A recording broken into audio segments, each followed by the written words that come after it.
Sit on your bed one day and ask yourself, what remarkably stupid things am I doing on a regular basis to absolutely screw up my life? And if you actually ask that question, but you have to want to know the answer, right? Because that's actually what asking the question means. It doesn't mean just mouthing the words. It means you have to decide that you want to know. You'll figure that's out so fast it'll make your hair curl. There's no better pathway to self-realization and the ennoblement of being than to posit the highest good that you can conceive of and commit yourself to it. And then you might also ask yourself, and this is definitely worth asking, is do you really have anything better to do? And if you don't, well, why would you do anything else? If you orient yourself properly and then pay attention to what you do every day, that works. And I actually think that that's in accordance with what we have come to understand about human perception, because what happens is that the world shifts itself around your aim. Because you're a creature that has an aim. You have to have an aim in order to do something. You're an aiming creature. You look at a point and you move towards it. It's built right into you. And so you have an aim. Well, let's say your aim is the highest possible aim. Well, then, so that sets up the world around you. It organizes all of your perceptions. It organizes what you see and you don't see. It organizes your emotions and your motivations. So you organize yourself around that aim. And then what happens is the day manifests itself as a set of challenges and problems. And if you solve them properly, then you stay on the pathway towards that aim. And you can concentrate on the day. And so that way you get to have your cake and eat it too. Because you can point into the distance, the far distance. And you can live in the day. And it seems to me that that makes every moment of the day supercharged with meaning. That's how, because if everything that you're doing every day is related to the highest possible aim that you can conceptualize, well, that's the very definition of the meaning that would sustain you in your life. Well, and then the issue is, well, back to Noah. Well, all hell's about to break loose and chaos is coming. It's like when that's happening in your life, you might want to be doing something that you regard as truly worthwhile. Because that's what will keep you afloat when everything is flooded. And you don't want to wait until the flood comes to start doing that, because if your ark's half built and you don't know how to captain it, the probability is very high that you'll drown. Ask and it shall be given you. Seek and ye shall find. Knock and it shall be opened unto you. For everyone that asketh receiveth, and he that seeketh findeth, and to him that knocketh it shall be opened. That sounded pretty optimistic again. But again, I think it's a description of the structure of existential reality. And by which I mean,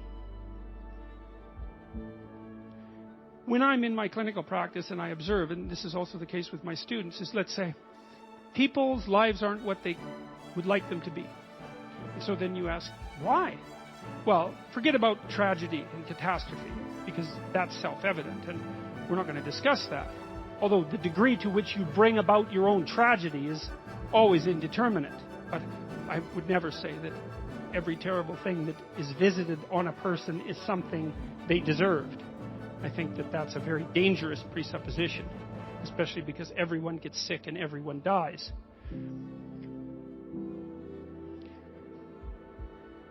But one of the main reasons that people don't get what they want is because they don't actually figure out what it is.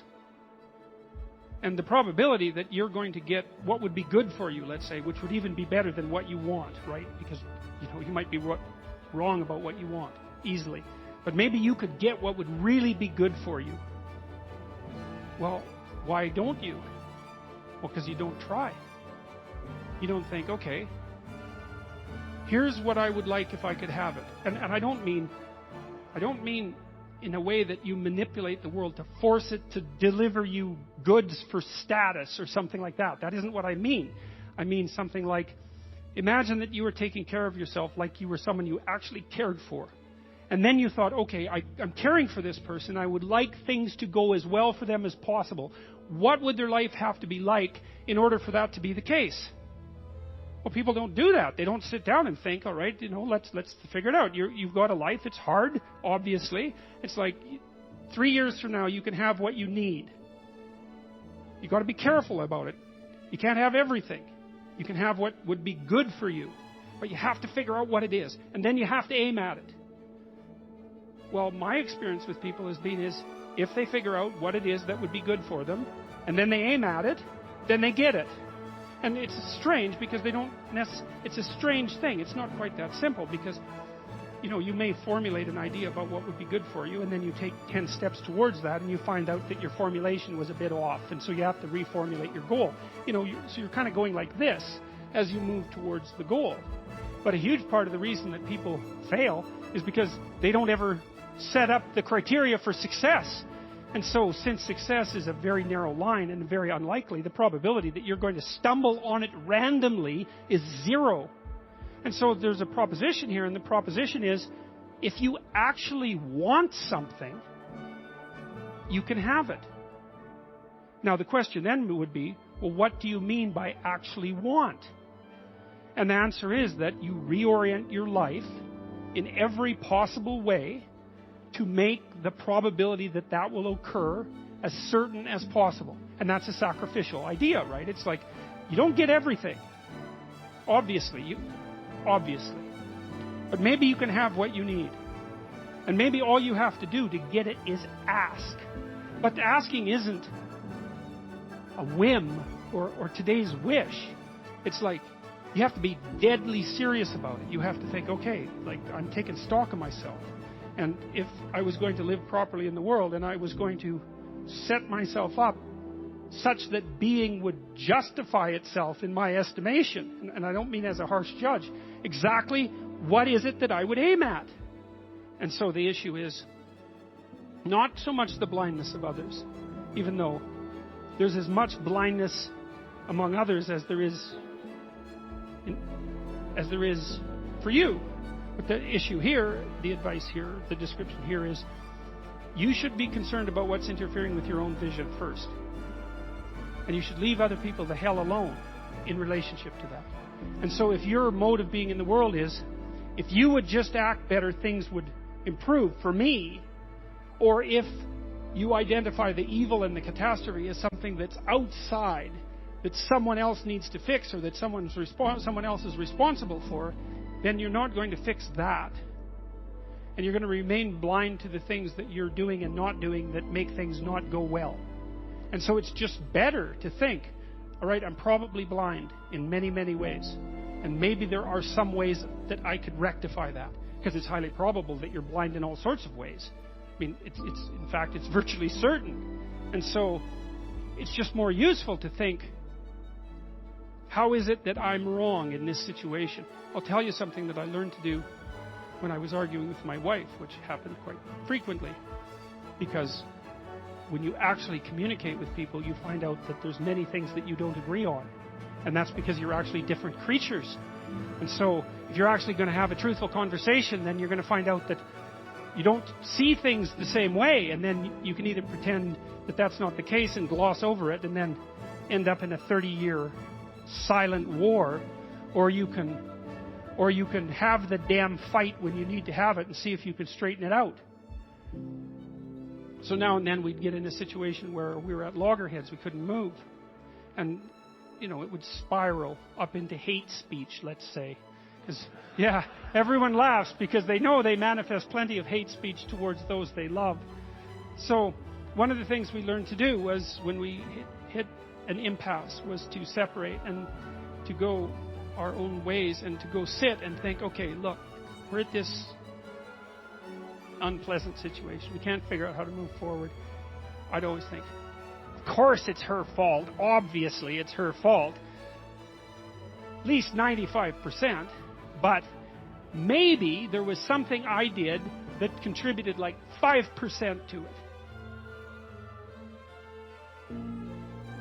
If you do what it is that you're called upon to do, which is to lift your eyes up above the mundane, daily, selfish, impulsive issues that might beset you, and attempt to enter into a contractual relationship with that which you might hold in the highest regard, whatever that might be, to aim high and to make that important above all else in your life, that fortifies you against the vicissitudes of existence like nothing else can. And I truly believe that that's the most practical advice that you could possibly receive. The way that you fortify your faith in life is to assume the best, something like that, and then to act courageously in relationship to that. And that's tantamount to expressing your faith in the highest possible good. It's tantamount to expressing your faith in God. And it's not a matter of stating, well, I believe in the existence of a transcendent deity, because in some sense, who cares what you believe? I mean, you might and all that, but that's not the issue. That's not the issue. The issue, it seems to me, is how you act. The issue is not what you believe as if it's a set of facts, but how you conduct yourself in the world. The purpose of thinking is to let your thoughts die instead of you. It's a brilliant notion. And so the idea is something like, you can conjure up a representation of yourself. You can conjure up a variety of potential representations of yourself in the future. You can lay out how those future representations of yourself are likely to prevail or fail. You can cull the potential yous in the future that will fail, and then you can embody the ones that will succeed. You do that well simultaneously, conjuring up a representation of your current state and determining for yourself, because of your undue suffering, which elements of your pathetic being need to be given up so that you can move forward into that future. And the goal, what is it that you're aiming at with that work and that sacrifice? That's the ultimate question. What is it that you're trying to do? Well, you're trying to improve the future. We believe that the future can be improved. We believe that it can be improved as a consequence of our sacrificial work. And so, once again, what are the limitations? What are the limits to that? What are the necessary limits to that? I would say we don't know. We conjured up this remarkable idea. The future exists. We can see it even though it's only potential. We can adjust our behavior in the present in order to maximize our probability of success in the future. How best to do that? Well, the idea is something like, don't hesitate to offer the ultimate sacrifice if you want the future to turn out ultimately well. What is it that you could contract for, let's say, if you were willing to give up everything about you that's weak and unworthy? The proper sacrificial attitude produces a psychological state and then a social state that's a manifestation of that attitude that decreases the probability that the world will careen into hell and increases the probability that people will live high quality, meaningful, private lives in a society that's balanced and capable of supporting that. And none of that seems to me to be questionable, really. I also don't think it's anything that people don't actually know. You know, people have told me many times that when they listen to me talk, they're hearing things that they already knew but didn't know how to say. It's something like that. And this is one of those things that I think is exactly like that. I mean, I think it's at the very core of our moral knowledge, which is our behavioral knowledge and our perceptual knowledge. I mean, let's get this straight. Moral knowledge is no trivial matter. It's knowledge about how it is that you orient yourself in the world. There's no more profoundly necessary form of knowledge. Well, it's predicated on something that's exactly like this. We know that we have to make sacrifices. We know that we have to aim at what's good. So then why isn't that we don't aim at what's best and make the sacrifices that are necessary in order to bring that into play? I think it seems to me that in some sense that's self-evident. The question is why we don't do it, but there's answers to that too. Life is hard, and it hurts people. It's rife with limitation, and some of it's arbitrary, and some of it's unjust, and some of it's worse, some of it's malevolent, which is even worse. It's not surprising that that combination of vicissitude can turn people against being. But I think even when that happens, and even when people have the kind of history that if they revealed to you, you would say, well, it's no wonder you turned out that way. The people who turn out that way still know that it's wrong. They still know that however deep their own suffering, however arbitrary their own suffering, however much that's caused by the malevolence of others, as well as the tragedy of existence, that does not in any way justify their turning away from the good. And I believe everyone knows that. I believe that they know it implicitly, even if they don't allow themselves to know it explicitly. And I believe that if they violate that idea, then they violate themselves, and that they end up in Cain's position, which is the position of the man who's been given a punishment that is too great to bear. Now, we're capable of making sacrifices in abstraction, right? To conceptualize a future that we want, to let go of the things that are stopping us from moving forward, and to free ourselves from the chains of our original preconceptions. Pursue pleasure. To follow your impulses. Live for the moment. Do what's expedient. A mountain is something you have to climb, and you have to climb to the pinnacle of a mountain, and the mountain is up, right? And the mountain stretches up to heaven, and it's a long journey to specify the right place on the highest pinnacle. And that's symbolic, because of course it's a pinnacle that you're always trying to reach, just like you're always trying to aim. You're always trying to climb upward. At least that's the theory. Depends to some degree, of course, on your definition of upward. You're supposed to, again, to act out the highest good of which you're capable. Now, that'll transform your life to some degree into an archetypal adventure. There's no way around that, because as you attempt to climb a higher mountain, let's say, or to aim at a higher target or something like that, then the things around you will become increasingly dramatic and of import. That happens by necessity, obviously, because if you're aiming at something difficult and profound and you're really working at it, then your life is going to become perhaps increasingly difficult and profound. But that might be okay. That might be exactly what you need as an antidote to the implicit limitations that face you as a human being. The good father is precisely someone who is willing to sacrifice his child to the ultimate good.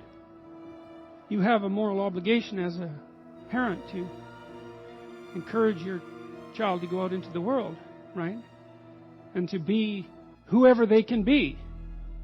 To be the best they can possibly be. And in doing that, you're encouraging them to pursue the good. You're sacrificing them to the good. You're not keeping them for yourself selfishly. You're telling them that they can go out and live their life and live it properly. You don't want for your son what it is that you want for him. You want for your son what would be best for him and for the world. And you let go in precise proportion to your desire to have that happen.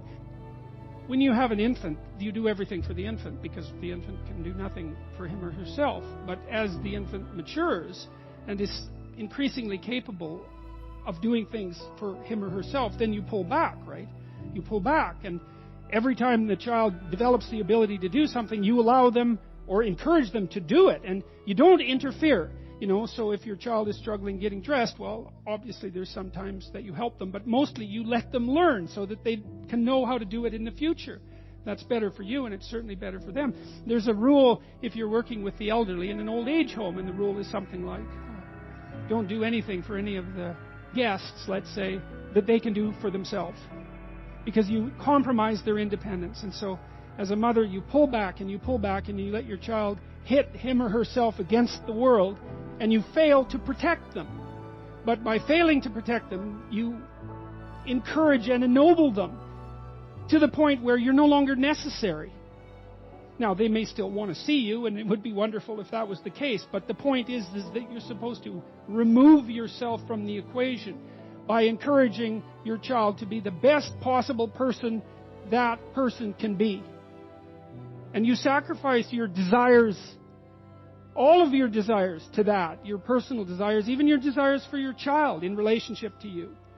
Because you want them to move forward into the world as a light, right? As a light on a hill. That's what you want, if you have any sense. And so you don't get to keep your children at home because you need them. How do we come to know ourselves in terms of our personalities and, more importantly, potential? One of the first ways to come to know yourself is to understand that you don't. You can learn to kind of watch yourself like you're watching a stranger. So you have to understand that you don't know who you are. And that's not easy to understand, because You think you know. But then, you remember you can't control yourself very well. You're not very disciplined. You're full of flaws. Maybe you don't know yourself as well as you think.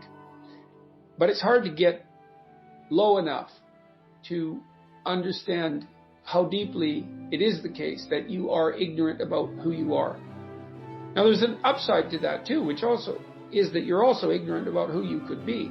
And so the discovery of that, is some reward for the horror of determining who you actually are. Then you watch yourself.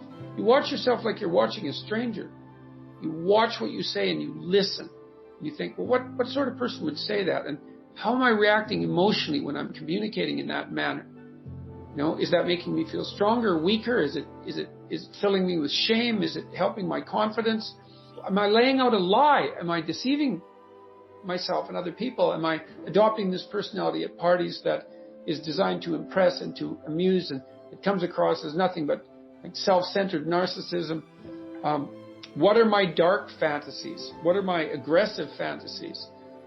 What is it that I'm willing to do? What am I interested in so that I'll spontaneously pursue it? What do I procrastinate about and why? What am I unwilling to do? What do I think is good?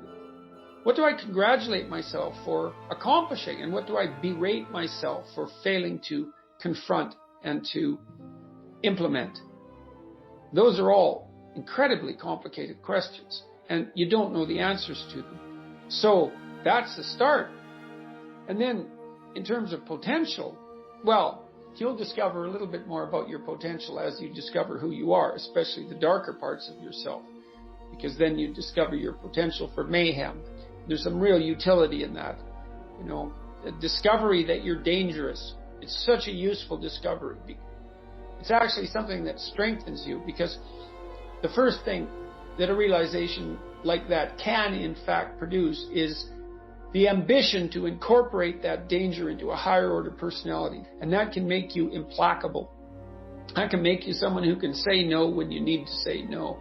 That can make you someone who won't avoid necessary conflict. And so that's unbelievably useful. And so that's one of the potentials that you might discover. The other thing you do to discover your potential is you challenge yourself. It's like, take a bit of a look at yourself and think about what's not so good that you could improve, that you should improve by your own standards, and that you would improve, and set yourself a little goal. Maybe you're not studying at all and you're at university, or maybe you're at work and you've got this stack of paper there, and you haven't looked at that damn stack for like a month, and you know that you should be, and you're bothering yourself at night because you're avoiding that. It's like, maybe think, well, I've avoided that stack of paper completely for 1 month. I'm quite a coward when it comes to whatever snakes might be hidden in that stack of paper. How about tomorrow I just put that stack of paper in front of me on my desk, and I glance through it for 15 seconds. See if I can do that. It's like, well, you set yourself a goal of improvement. It's a humble goal. There's things you could do to improve, and you know what they are. And there's small steps that you could take, that you might take, that would put you in that direction. And then the question is, are you big enough to take those small steps? Are you capable of grappling with the fact that you're fundamentally flawed to the point where you have to break things down into almost childlike steps in order to manage them? And the answer to that is, yeah, you are. Most people have things they avoid, and they're afraid of. So I would say to some degree it's the lot of everyone. People vary in the degree to which they've conquered that. And you do meet people from time to time who are extraordinarily disciplined. But most of the time they've got disciplined in exactly this manner. It's through slow incremental improvement. And then you challenge yourself. It's like, well, could I do this? That would be better. And you find out. And then you think, well, is there something slightly larger and more challenging that I could do that would be better? And you try it and you find out. And as you try it and you find out, generally you get better at it, and you can take on larger and larger challenges. You take responsibility for yourself. That's part of standing up straight with your shoulders back. It's like, take on the world, man, but only at the level that you can manage. when you're ignorant and biased and deeply flawed and immature, it's where everyone starts. You don't want to bite off more than you can chew, but it doesn't mean that you can't wrestle with part of reality. You know, some part that's small enough so that you have a good shot at victory. And then you attain victory over some small part of the chaos. And then you're the person who's victorious over chaos. You're just a beginner, but that's who you are. And then maybe you can get unbelievably good at that. And you do that by challenging yourself humbly at the level that you're able to function. It's easier to understand if you think about a child that you're trying to rear properly, and you want to make that child, help that child reveal their highest potential, whatever that is, whatever that means. And what you do is you don't set them a series of impossible tasks in the hope of undermining their self-confidence. You form a relationship with them that is predicated on your interest in their highest mode of being. And then you offer them challenges that are precisely optimized to their ability, right? So they can do them, but they have to stretch. The two elements of their ability would be what they can do and how much they're capable of transforming what they can do. And an optimal challenge stretches you to the end of what you can do and then into the domain of how you can transform. You have to be humble and wise enough to understand that you might have to aim pretty damn low, especially in those places where you're not functioning well. And it might be so embarrassing that you can't bring yourself to fathom that that's actually who you are. You need the loss of that arrogant ego because it's precisely what's interfering with your movement forward. You know, it's part of the adversarial process, mythologically speaking, that stops moral progress. You're too proud of who you think you are to notice what you're like so that you could change properly.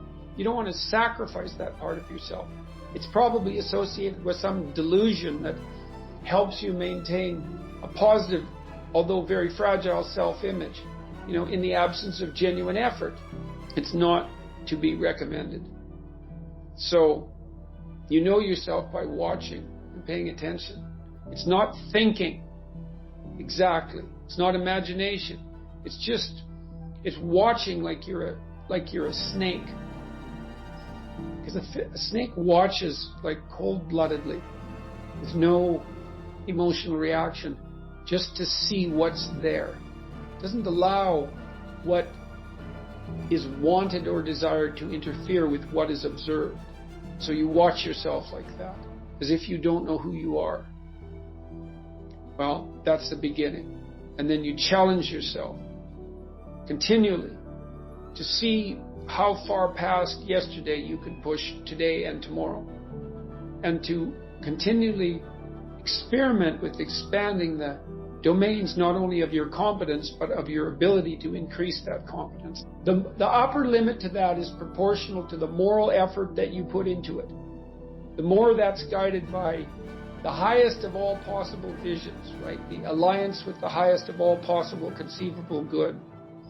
The more it's accompanied by truth in speech and action, the more you will develop your potential. And I believe that potential to be as unlimited in the upward direction, more unlimited in the upward direction than it is unlimited in the direction that brings people to the political and social hells that so often characterize the world that we inhabit.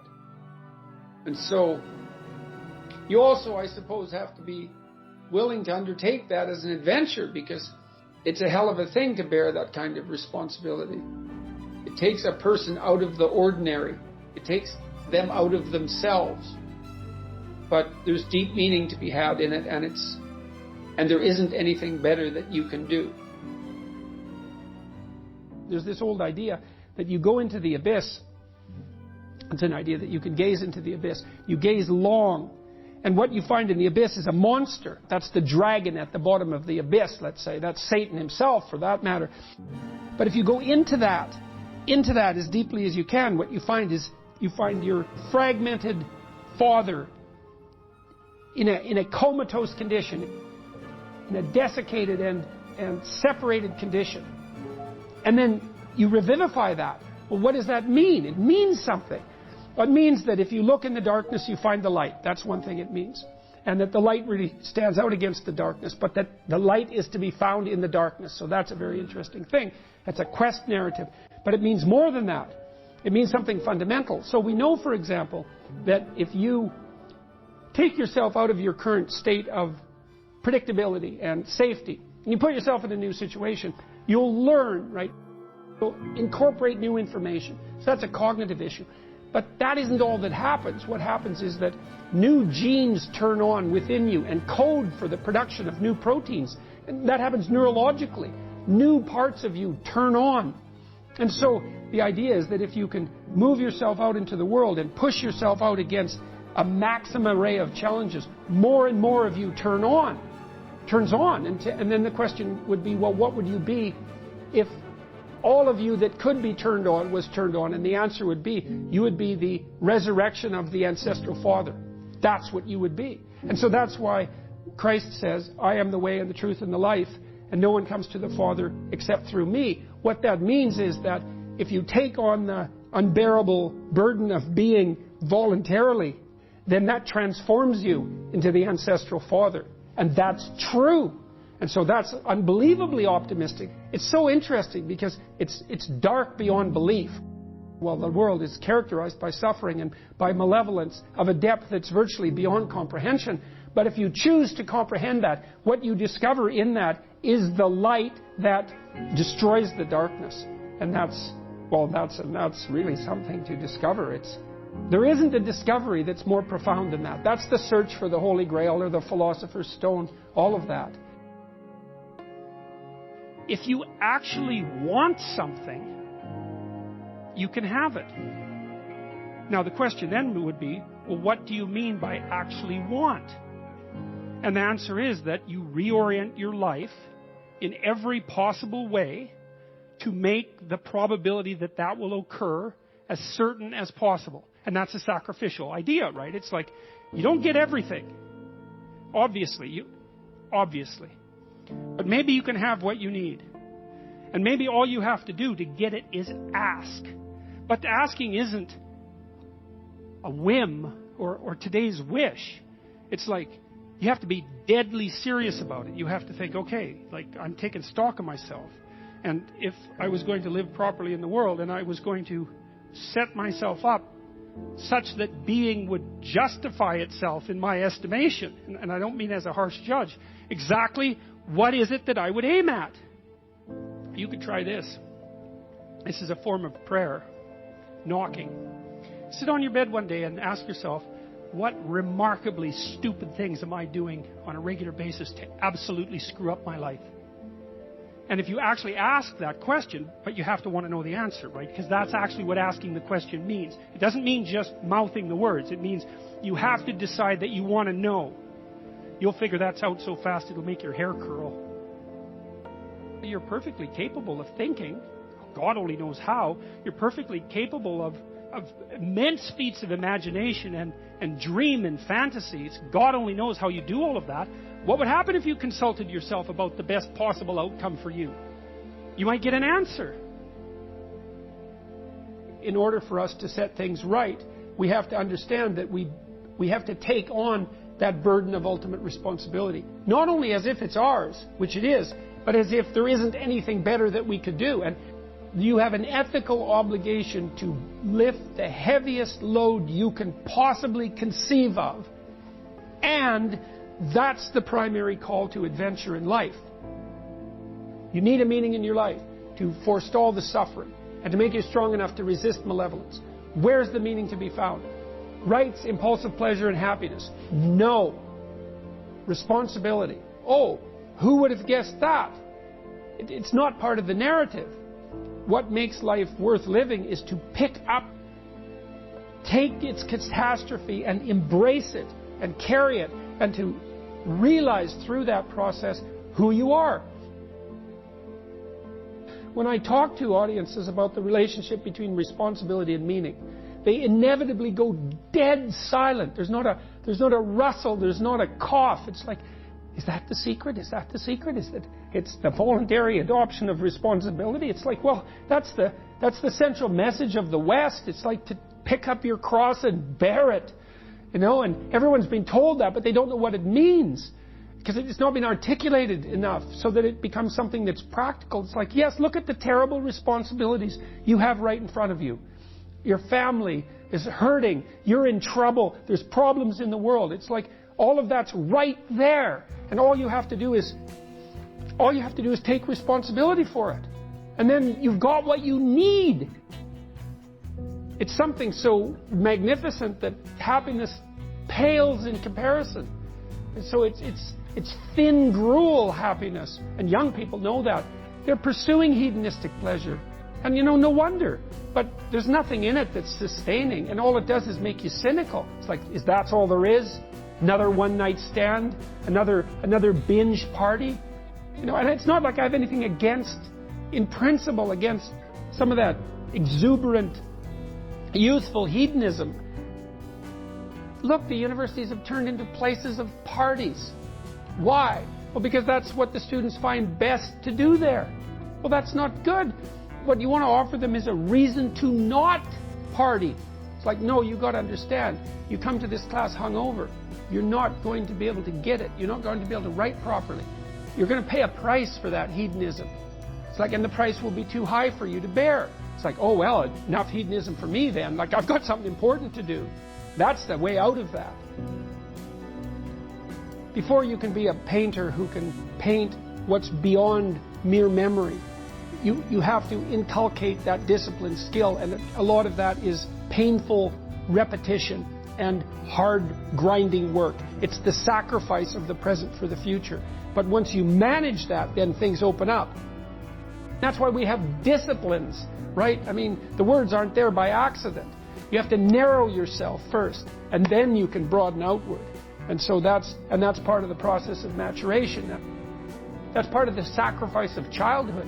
Say, in childhood you're nothing but potential, but it's not realized and you don't know how to realize it. And so then the question is, well, how do you get to a point where you realize the potential? And the answer is, you sacrifice almost all of it to a single direction. And so that's the thing about growing up, is that when you're a teenager and a young adult, you have to sacrifice everything you could have been as a child to be the one thing that you're aiming at. But then that opens up. Everyone in their right mind knows that there's a million ways of doing things wrong, and one way, if you're lucky, to do things right. And so the notion that it's a very, very narrow pathway that you tread upon if you're doing things right, that's wisdom. That's the line between chaos and order that you're supposed to be on constantly, right? It's a very, very thin line, because if you're a little bit too far in one direction, then it's too much chaos. And if you're a little too far in the other direction, then it's too much order. And both of those aren't good. The balance has to be exactly right. And you can feel that. And I truly believe you can feel that. And I think it's your deepest instinct. It's your deepest instinct. And I mean that biologically. I don't mean that metaphorically. I think that your psyche is arranged to exist in a cosmos that's composed of chaos and order. I think that's why you have the hemispheric structure that you have. And then when you feel as if you're meaningfully engaged in the world, when the terror of your mortality strips away and you're engaged and it's timeless, that's the deepest instinct you have telling you that you're in the right place at the right time. And then what you do is practice being there. Practice being there. And that's that narrow spot that's so difficult to find. You wander around it. Maybe if you're lucky, you can watch. You can watch. This is an experiment. Watch yourself for 2 weeks. Like you don't know who you are, because you don't. So watch yourself for 2 weeks and notice there's going to be times when things are proper. They're arrayed properly for you. It's not easy to notice, because when they're arrayed like that, you're so engaged, you don't exactly notice, you know. But you'll see, oh, I'm in the right place. It's like, okay, how'd I get here? What am I doing right? You know, how is it that this could happen more often? I'd like this to happen more often. How would I have to conduct myself in order for that to happen more often? And then you practice that, and then maybe instead of 10 minutes a month or 10 minutes a week, it's like 15 minutes a day, and then it's half an hour a day, and then it's an hour a day, and then it's 4 hours a day. And maybe if you're extraordinarily careful, then you get to a point where you're like that a good proportion of the time. You are not the master of your own house. There are spirits that dwell within you, meaning you have a will and you can exercise a certain amount of conscious control over your being, but there are all sorts of things that occur within you that seem to be beyond your capacity to control. Your dreams, for example, that's a really good example, or your impulses, for example. You might think of those as so foreign from you that you don't even want them to be part of you. But more subtly even, how about what you're interested in, what compels you? Where does that come from? Exactly. Because you can't conjure it up of your own accord, So if you're a student and you're taking a difficult course, you might say to yourself, well, I need to sit down and study for 3 hours. But then you sit down and that isn't what happens. Your attention goes everywhere. And you might say, well, whose attention is it then if it goes everywhere? Because you say it's your attention. It's like, well, if it's your attention, maybe you would be able to control it. But you can't. And so then you might think, well, Jen, just exactly what the hell is controlling it? And you might say, well, it's random. It better not be random. I can tell you that. That happens to some degree in schizophrenia. There's an element of randomness in that. It's not random. It's driven by the action of phenomena that I think are best considered as something like subpersonality. You can't make yourself interested in something. Interest manifests itself and grips you. That's a whole different thing. And so what is it that's gripping you? And how do you conceptualize that? Is that a divine power? Well, it's divine as far as you're concerned because it grips you and you can't do anything about it. And so there's a calling in you towards what you're compelled by and what you're interested in. And sometimes that might be very dark and sometimes not. But you're compelled forward by your interest.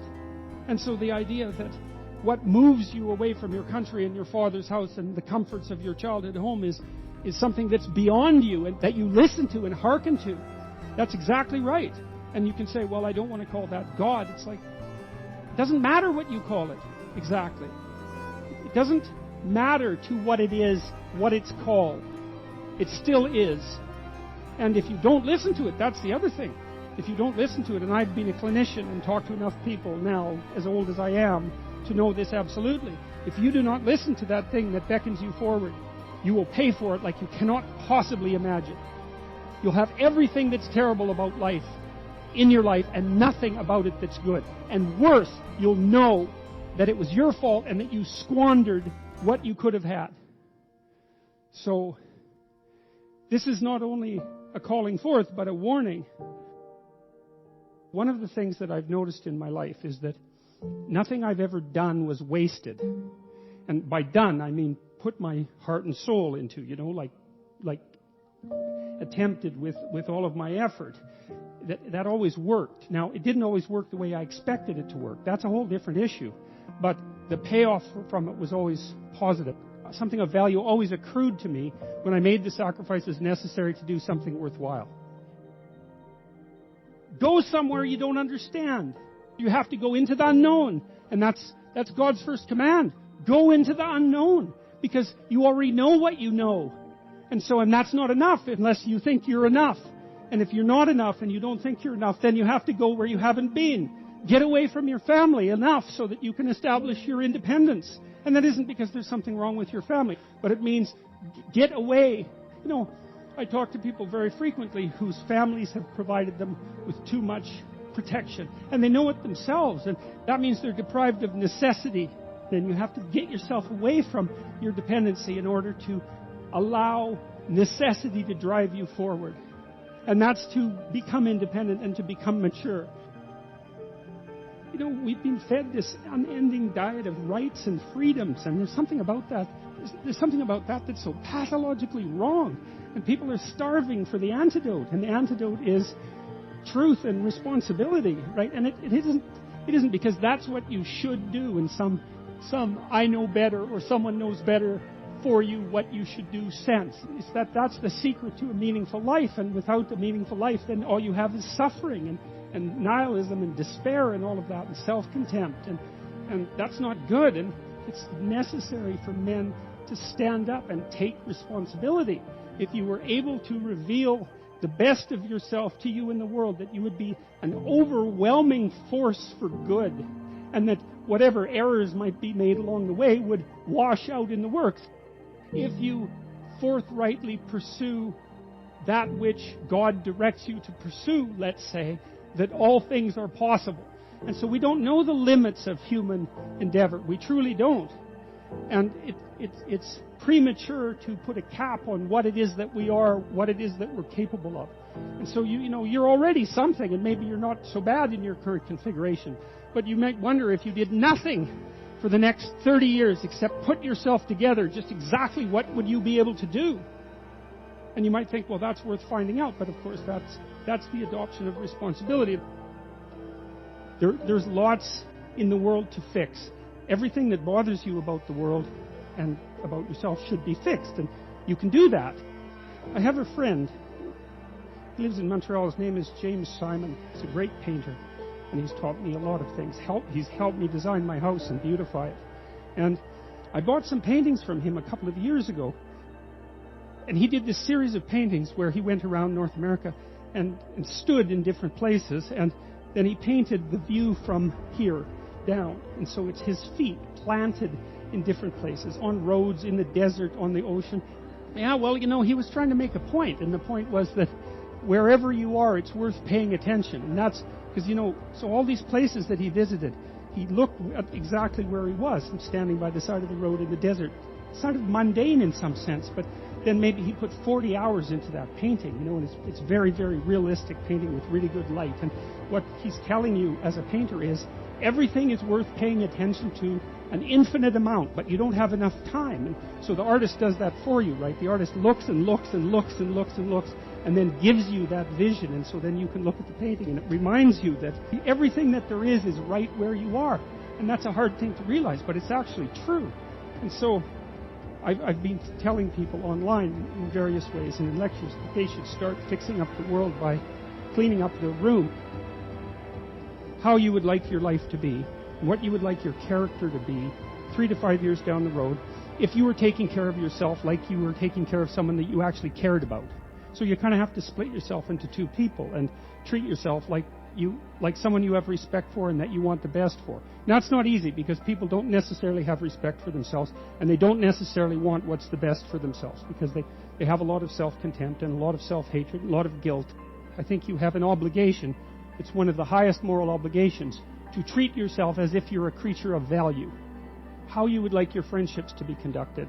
Because it's useful to surround yourself with people who are trying to move forward and more importantly, who are happy when you move forward and not happy when you move backwards. Not when you fall, that isn't what I mean, but when you're doing self-destructive things, your friends shouldn't be there to cheer you on. You look at the world through a story. You can't help it. And the story is what gives value to the world, or the story is what you extract from the value of the world. You can look at it either way. You're somewhere and it's not good enough. Right? That's the eternal human predicament. Wherever you are isn't good enough. And to some degree that's actually a good thing, because if it was good enough, well, there's nothing for you to do. So it's actually maybe a good thing that it's insufficient. And that might be why sometimes having less is better than having more. And I don't want to be a Pollyanna about that. I mean, I know that there's deprivation that can reach to the point where it's completely counterproductive. But it isn't always the case that starting with little is... if you start with little, you start with more possibility. It's something like that. So you move always from what's unbearable about the present to some better future. Right? And if you don't have that, then you have nothing but threat and negative emotion. You have no positive emotion, because the positive emotion is generated in the conception of the better future and then the evidence that you generate yourself that you're moving towards it. That's where the positive and fulfilling meaning of life comes. So you want to set up this structure properly. It's very, very important. And so what it means is that you want to be going somewhere that's good enough so that the going is worth the while. And you can ask yourself that. And, well, we know what's wrong with life. It's rife with suffering and insufficiency and deception and evil. It's all of that, obviously. Okay, what would make the journey worthwhile? Well, you can ask yourself that. It's like, all right, in order to bear up under this load, what is it that I would need to be striving to attain? And if you ask yourself that, that's to knock and the door will open. That's what that means. If you ask yourself that, then you will find an answer and you'll shrink away from it. You'll think, well, there's no way I could do that. It's like, well, you don't know what you could do. You don't know what's possible. And you're not as much as you could be. And so God only knows what you could do and have and give if you sacrificed everything to it. You have to sacrifice that which is most valuable to you currently that's stopping you. And God only knows what that is. It's certainly the worst of you. It's certainly that. And God only knows to what degree you're in love with the worst of you. Resentment is a key human motivation, and I would say it's a great teacher. To listen to your resentment is one of the best things you can possibly do. Resentment only means one of two things. It means either, like, shut the hell up, grow up, quit whining and get on with it. That's one thing it means. Or someone is playing the tyrant to you, might even be you, and you have something to say and do that you should say and do to put it to a stop. And so maybe resentment can show you the pathway to doing that. Like, a resentful person wants other people to change. And if you're resentful, then your motivations aren't trustworthy. In fact, they're very, very dark. And what should you do instead? How do you treat your own resentment? I would say, well, Solzhenitsyn, who I'm a great admirer of Solzhenitsyn, his book, The Gulag Archipelago, was one of the things that brought down the Soviet Union. And he said that one man who stopped lying could bring down a tyranny. And, he said that with some authority. He said when he was in the Gulag camps, meditating on how the hell he got there, and he had a rough life, man. I mean, first of all, he was on the Russian front at the beginning of World War II, and then he was thrown in the Gulag camps, and that was just the beginning of his adventures, man. He had a rough life. And he was in the camps, and he was thinking, what the hell? How did I get here? What's going on?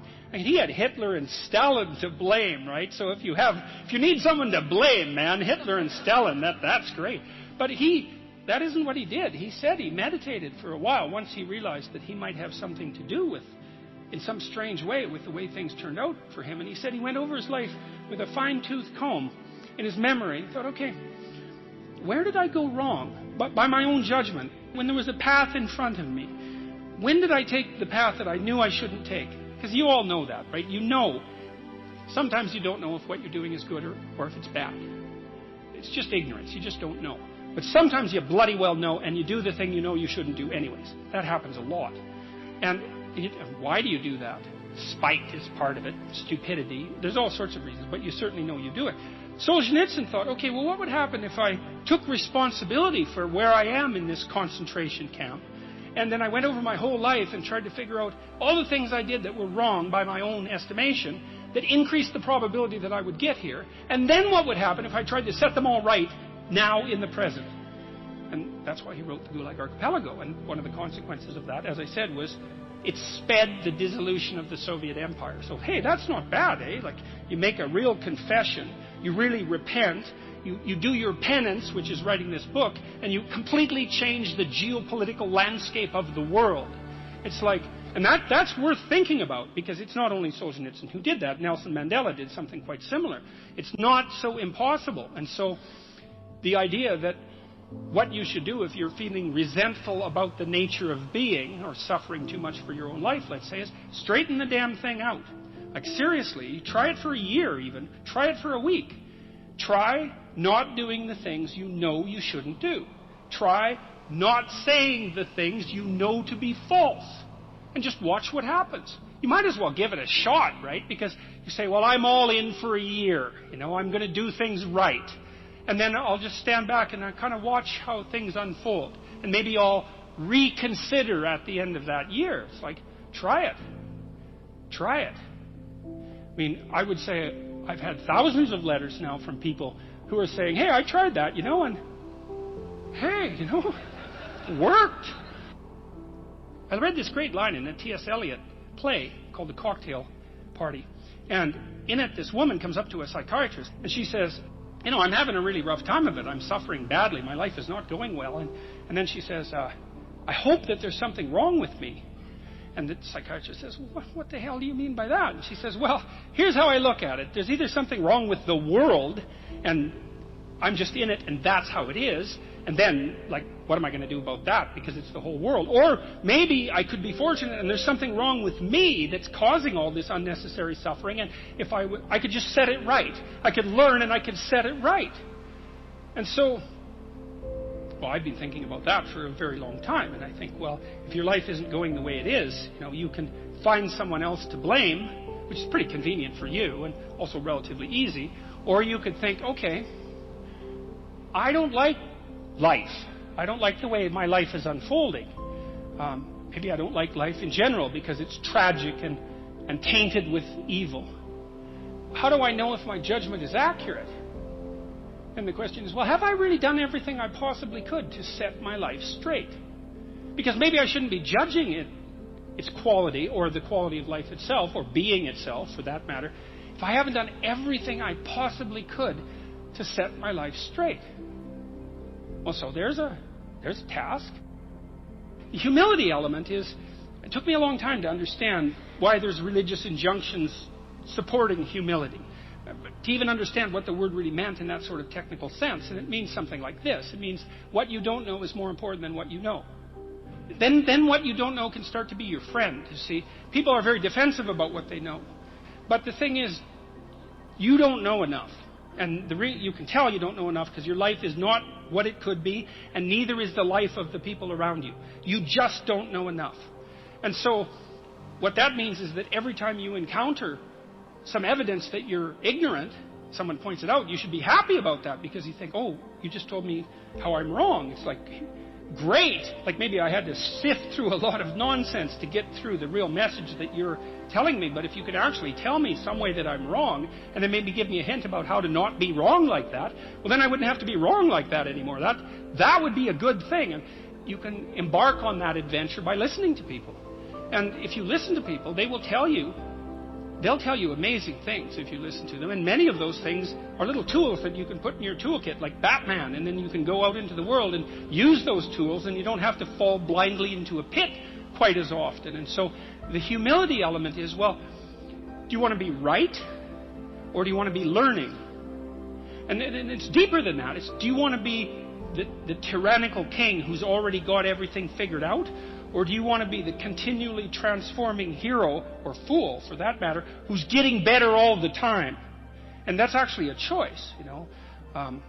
It's a deep choice. And it's better to be the self-transforming fool who's humble enough to make friends with what he or she doesn't know and to listen when people talk. And listening is a transformative exercise. Like if you listen to the people in your life, for example, if you actually listen to them, they'll tell you what's wrong with them and how to fix it and what they want.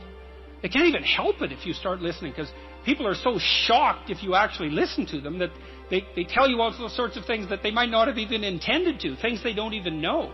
And then you can work with that. And the other thing that's so interesting, you know, now and then you have a meaningful conversation, right? You have a good conversation with somebody, you've walked away and you think, geez, you know, we really connected, and I know more than I did when I came away from that conversation. And during the conversation, you're really engrossed in it. And that feeling of being engrossed is a feeling of meaning. And the feeling of meaning is engendered because you're having a transformative conversation. So your brain produces that feeling of meaning for you. It says, oh yeah, this is exactly where you should be right here and now. It's the right place and time for you. And that's a great place to occupy. And so a good conversation where people are listening has exactly that nature. And the reason it has that nature is because it is in fact transformative. It's one of the truisms of clinical psychology. Like if you're a clinical psychologist, a huge part of what you do is just listen to people. It's like, you know, they come in, they're unhappy and they'd rather not be, something like that. You say, well, why do you think you might be unhappy? And they don't know. They have some ideas, and they may have to ramble around for like a year before they figure out why they're unhappy. They get rid of a bunch of reasons why they thought they were unhappy that are untrue, and then you kind of get to the heart of the problem. And then you might ask them, well, if you could have what you wanted so that your life would be okay, what would that look like? Then they have to ramble around a bunch about that because they don't really know. But the listening will straighten them out because people think by talking. And in order to think, you have to have someone to listen, because it's very hard to think. Hardly anyone can think. And even the people who can think can only think about a limited number of things. But almost everybody can talk. And you can listen to yourself talk, and if someone listens to you, then you also have a foil for your thoughts, right? Because you can watch the person when you're talking and see if you're boring or see if you're amusing or if you're engrossing, all of those things. So like if you're arguing with your wife, let's say, or your husband, big party is going to want to win. That's stupid because you don't want that. You want to defeat your wife in an argument. oh, well, great. Like, if she was going to disappear tomorrow, no problem. But, like, you're going to, like, live with defeated, miserable her for the next week? That's no good. So you listen and you think, okay, well, here's what I think you said. And maybe even make it a little stronger and more elaborated than was the case with the original utterance, so that you get the damn argument right. Because you don't want to win. You want to fix the problem. That's the winning.